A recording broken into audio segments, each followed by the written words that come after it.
Hey, what's up, y'all? This your big homie, Big Mike checking in. Hey, yo, what's good, y'all? This your big homie, Big Mike checking in. Real Talk TV. Hey, yo, what's up, family? This your man, your big homie, Big Mike checking in. Real Talk TV. Big Mike checking in. Real Talk TV.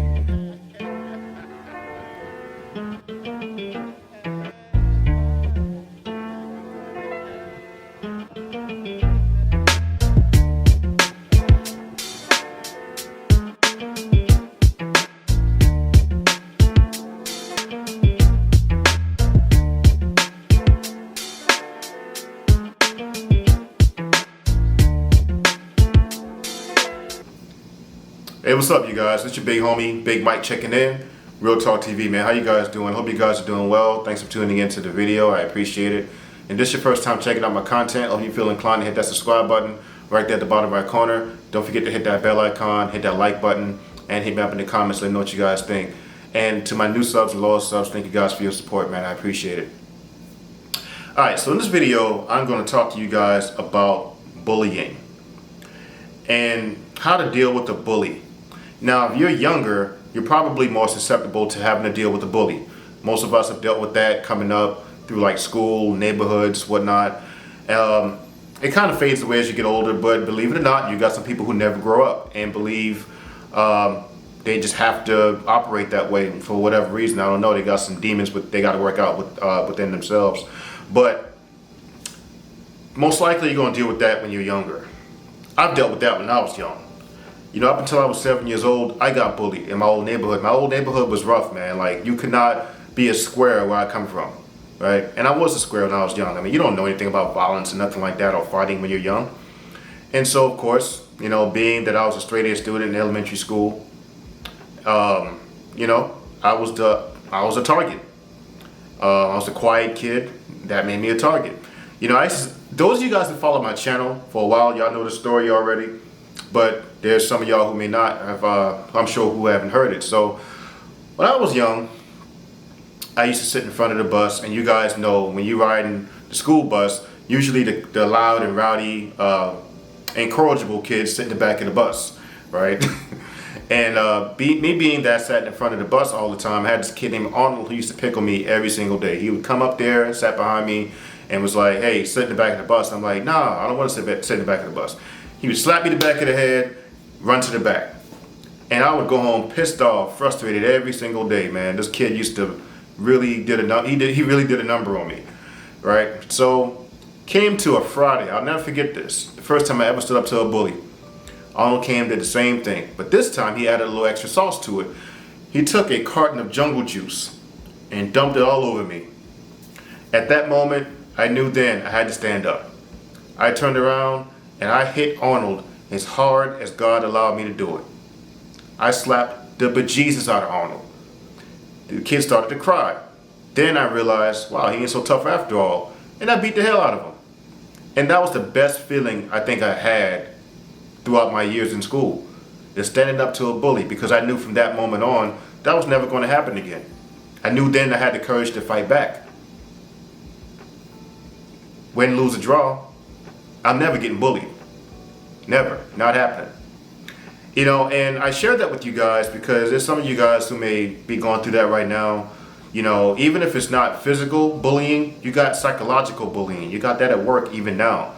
You know, people see you as a weak target and they belittle you. They do these things to demean you and you do nothing about it. You just let them have their way because you're afraid to stand up.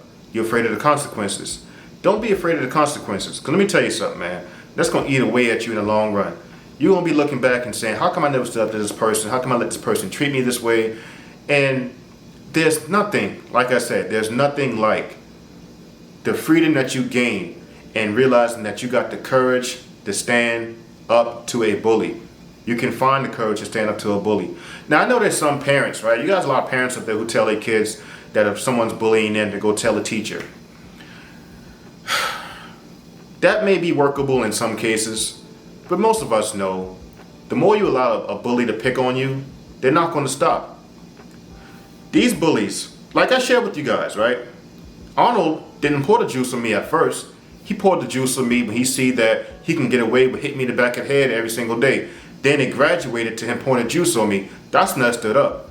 But he thought to himself, he did nothing else about all these previous incidents, so now I can do this, and he's still not going to do nothing about it.